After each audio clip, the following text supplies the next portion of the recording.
कर्नाटक की राजधानी बेंगलुरु देश का तीसरा सबसे बड़ा नगर है। बेंगलुरु के राजाजी नगर थाना क्षेत्र में भाष्यम सकल के पास वाटल नागराज रोड स्थित 5वें ब्लॉक के 17वें बी क्रॉस में जयकुमार जैन अपने परिवार के साथ रहते थे। पैसे की कोई कमी नहीं थी, इसलिए परिवार के सभी सदस्य ऐशो आराम की जिंदगी जीने में यकीन करते थे। जैन परिवार को देखकर कोई भी वैसी ही जिंदगी की तमन्ना कर सकता था। इस परिवार में सब कुछ था, सुख, शांति और समृद्धि के अलावा संपन्नता भी। ये सभी चीजें आमतौर से हर घर में एक साथ नहीं रह पाती। माता पिता अपनी बेटी व बेटे पर जान छिड़कते थे। 41 वर्षीय जयकुमार जैन चाहते थे कि उनकी बेटी राशि जिंदगी में कोई ऊंचा मुकाम हासिल करे। उनकी पत्नी पूजा व बेटे को पुडुचेरी में एक पारिवारिक समारोह में शामिल होना था। जयकुमार जैन शाम 7 बजे पत्नी व बेटे को कार से रेलवे स्टेशन छोड़ने के लिए गए।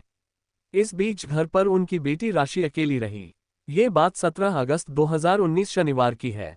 पत्नी व बेटे को रेलवे स्टेशन छोड़ने के बाद जयकुमार घर वापस आ गए। घर आने के बाद बाप बेटी ने साथ साथ डिनर किया।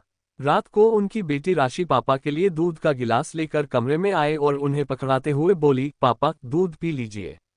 वैसे तो प्रतिदिन रात को सोते समय ये कार्य उनकी पत्नी करती थी, लेकिन आज पत्नी के चले जाने पर बेटी ने ये फर्ज निभाया था। दूध पीने के बाद जयकुमार जैन अपने कमरे में जाकर सो गए।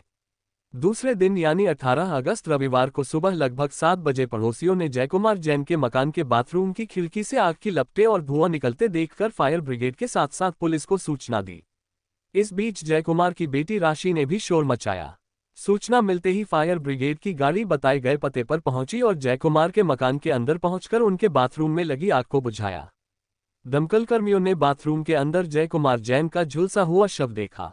जालिम बेटी राशि ने घर में किसी के नहीं होने का फायदा उठाकर योजना के मुताबिक रात को खाना खाने के बाद पिता को पीने को जो दूध दिया, उसमें नींद की 6 गोलियां मिला दी थीं।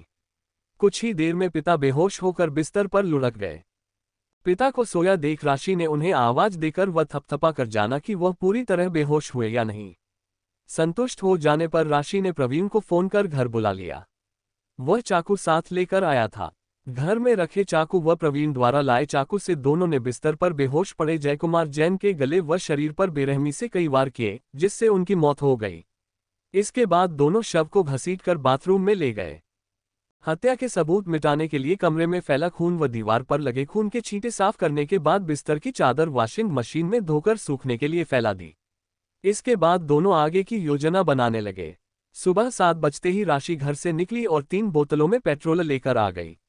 दोनों ने बाथरूम में लाश पर पेट्रोल डालकर आग लगा दी। इस पर उसने अपनी गर्लफ्रेंड को नया मोबाइल गिफ्ट किया तो उसके पिता ने वह भी छीन लिया। वह उसकी गर्लफ्रेंड को पीटते डांटते थे, जो उससे अच्छा नहीं लगता था। आखिर में प्रवीण ने अपनी गर्लफ्रेंड को पिता की प्रताड़ना से बचाने का फैसला लिया। मंगलवार को हत्यारोपी बेटी से मिलने कोई भी रिश्तेदार नहीं पहुंचा। लड़की की मां भी घर पर ही रही। राशि ने पुलिस को बताया कि उसने अपने पिता को चाकू नहीं मारा, लेकिन घटना के समय वह मौजूद थी। राजाजी नगर पुलिस द्वारा मंगलवार को किशोर न्याय बोर्ड (जेजेबी) के सामने राशि को पेश किया, जहां के आदेश के बाद उसे बल्कियारा बाल मंदिर भेज दिया गया। राशि सामान्य दिखाई दे रही थी। जब उसे जेजेबी के सामने ले जाया गया तो उसके चेहरे पर अपने पिता की हत्या करने का कोई पश्चाताप नहीं दिखा। वहीं राशि के प्रेमी प्रवीण को मजिस्ट्रेट के समक्ष पेश कर जेल भेज दिया गया। हत्या करना इतना आसान काम नहीं होता। प्रवीण और राशि ने योजना बनाते समय अपनी तरफ से तमाम एहतियात बरती। दोनों हत्या को हादसा साबित करना चाहते थे, लेकिन वे भूल गए थे कि अपराधी कितना भी चालाक क्यों न हो, कानून के लंबे हाथों से ज्यादा देर तक नहीं बच सकता। बेटा हो या बेटी, माँ बाप को उनके चरित्र और व्यक्तित्व का ध्यान रखना चाहिए, क्योंकि माँ बाप की आंखों में धूल झोंककर गलत राहों पर उतर जाते हैं तो उन्हें संभाल पाना आसान नहीं होता।